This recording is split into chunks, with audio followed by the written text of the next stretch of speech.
Ajde odigramo dobar loš policajac, da vidimo, razumeš me, da vidimo da li je ubica, brate. Ali, da sam ja loš. Dobro, ajde, dođi vam. Naučim par stvari. Ti ćeš sad biti osumnjičeni. Ja ću samo da ti pokažem kako ti treba da budeš loš.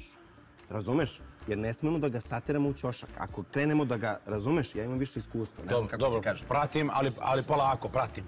Polako, naravno, brate. Znači, samo gledaj šta ja radim i posle kapiraš. Može? Ja sam on. Tako je, a ja sam ti. Može? Može? Može. Ajde. Ko je ubio devojku? Popuši ga pandurčino jedna. Zeljoviću, brate, šta radiš? Što me pljuješ?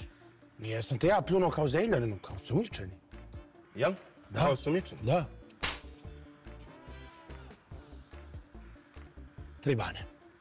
Izvoli. Što me udari? Brate, nisam udario tebe, nego osumnjičenog.